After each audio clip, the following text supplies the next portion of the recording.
Before we get started on today's review, I want to quickly address something regarding the name of the current arc. IDW Sonic in general often don't put story titles in the individual issues themselves, so people have to find them through solicitations, interviews, or creators' social media. In the case of the latter, someone asked what's the name of the arc involving Surge and the Dynamo Cage on Evan Stanley's Tumblr page, and she replied, Overpowered, which covers issues 52 through 56. So that means, retroactively, issue 52 is actually Overpowered Part 1. Kinda hard to tell since the beginning of that issue is a direct continuation of the ending of 51, Escape from Eggperial City. I thought I'd let you know before we get started, otherwise, you'd be confused when I present the title Overpowered Part 2. Alright, on with the show.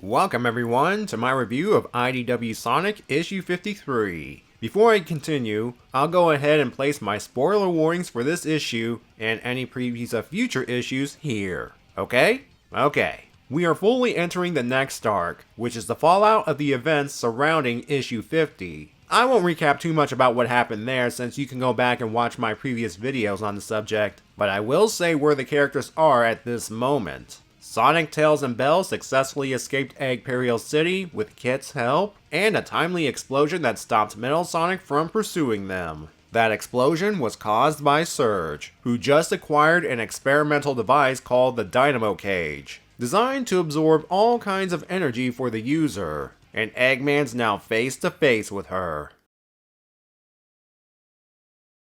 Eggman recognizes Surge as one of Starline's flunkies, but decides not to pursue the matter further. He just wants his Dynamo Cage back, and orders his Egg Pawn to take care of Surge. Problem is, thanks to the Dynamo Cage, Surge absorbs the blaster energy, and promptly wipes out the robots. Eggman says the Dynamo Cage is not supposed to work like that, but Surge doesn't care. It's hers now, and she'll use it however she wants. Since Sonic is her #1 priority, she spares Eggman for the moment and leaves.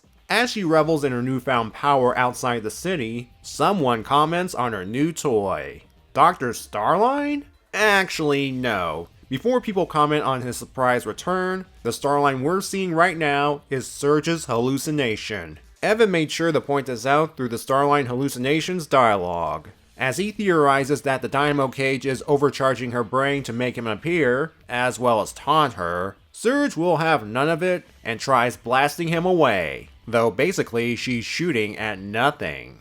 The next day in Tails' Central City lab, he finishes patching up Sonic's injury. Kit really wants to make sure Sonic's comfortable, but Sonic says he's fine and asks Kit to put away the first aid equipment. Tails asks about what to do with Kit, and Sonic says he's going to tell him the truth about Surge and Starline. He figures he owes the Kit that much since, no matter how screwed up their dynamic was, Surge, Kit, and Starline were essentially a family. As soon as Kit returns, Sonic explains what happened to Surge and Starline. To say Kit doesn't take it well is an understatement. Elsewhere in Central City, the very much alive Surge is daring someone to challenge her in her new souped up state. Enter Whisper, who just happens to be in the neighborhood. Her Wisp buddies are confident they can take her out no problem. In a nice bit of continuity, we actually get to see her dialogue courtesy of Whisper's mask. Something established in the Tangle and Whisper miniseries. And indeed, Whisper and her Wisps are giving Surge a run for her money. Before she can strike back, Surge runs out of juice. As she tries to figure out where she can get more power, she remembers Cubot's words about the device absorbing Wisp energy. She tests this out by letting Whisper shoot her point blank, and yep, she absorbed the energy.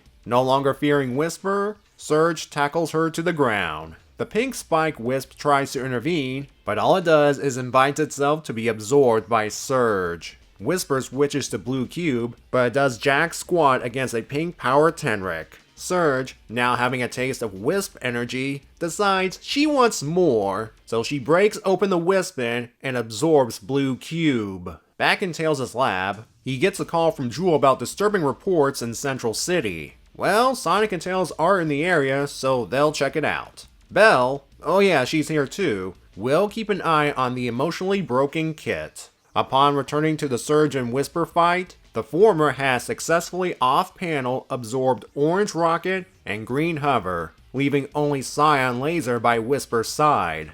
Desperate to get her Wisp back, Whisper goes after Surge with a piece of shrapnel from her wrecked Wispin. Valiant effort, Whisper, but as Surge demonstrates, you're clearly outmatched. Too bad for Surge, Hallucination Starline returns to further taunt her. She's so distracted that she didn't notice Sonic's arrival. As Sonic and Surge begin round 2 of their fight, Tails takes Whisper to safety. She is an emotional wreck as she tells Tails she needs to get her Wisp back. In the lab, Belle watches the news to get updates on the situation. Kit, watching from a distance, decides to go out and help Sonic. Belle tries to talk him out of it, but Kit says he was made to help Surge, but since he thinks she's gone, the next best person to help is Sonic, and no one will stop him from going to him. Belle's attempt to reason with him only ends with debris falling on top of her. Add another tally mark, people. The issue ends with Kit going to help Sonic, unaware that he's fighting the person he was originally programmed to help. Oh boy, does Evan Stanley not pull any punches when it comes to making the comic originals suffer a bit. Let's go ahead and get Belle out of the way. If you're wondering why she's here at all, first, I'd figure Tails' Central City lab is closer to Eggperial City than his workshop, so they can recover quicker and easier. I mean, after all, it's only been a day since they escaped Eggman City. Second, it seems she's trying to fix Motobud. I think that's what is supposed to be on the table. It makes sense considering that the robot is the final link Belle has to her father, Mr. Tinker. And finally, she's there to try and talk Kit out of leaving. But we all know how that ends up. I'll give her points for fancy dodging thanks to her pull, tail, and kick ability, but ultimately, Water Tentacles won out. Interesting that Belle still has the Zeddy Zapper on her back. Again, not much time has passed since it was placed on her, so there might not have been a chance to take it off yet. Or, to speculate a bit, she might fall under Eggman's control if removed. We'll have to see. Oh boy, Kit. Starline's conditioning lingers on, i.e. undying loyalty to a speedster with attitude. I say this because even before being told about Surge's fate, he was already shifting towards Sonic, and after thinking Surge is dead, that undying loyalty was fully transferred to the Hedgehog. Even with everyone trying to tell him to think for himself, Kit refuses to believe he can be anything but a mere lapdog. I hope the kid can get some sort of happy ending after all this. Surge, though, may suffer more in the long run. Oh, she may have the power now, but as Eggman stated, she's using the Dynamo Cage completely wrong. That's bad when the mad scientist warns you not to use it like that. Plus, again, it's an unfinished prototype. Eventually, she'll come crashing down from her power trip, just like it didn't end well for Starline. I believe we have a solid answer to Surge's question about whether or not she's actually free of Starline's influence.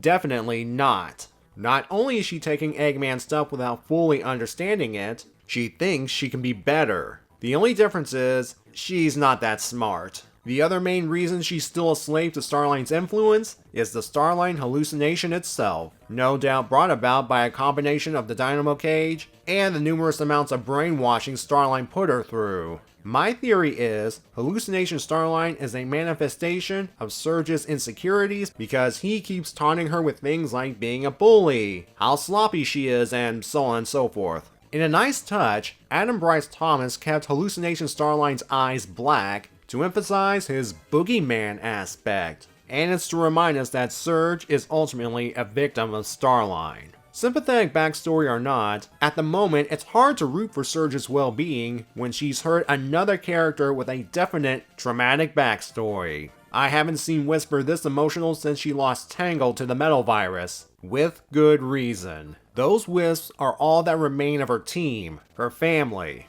lost because one of them betrayed the others. Must have been extremely traumatizing getting crushed by a blue cube, which, to remind everyone, was originally associated with Mimic. I'm sure, no, scratch that. I really hope when this is all over, Tails can repair Whisper's Wispin, if he can get a hold of Smithy's designs. The game characters didn't do that much besides get in on the action, though I will highlight Sonic being blunt about telling Kit the truth. He's all, let's rip the band-aid off quickly, as opposed to the let's take it slow approach Tails suggested. Things are going to get crazier next issue, as Sonic vs. Surge Round 2 is in full effect, and Kit will be arriving soon. Will he side with Sonic, or rejoin Surge and take down the Hedgehog? Will Surge even take Kit back since she's more powerful than ever? We'll find out in issue 54.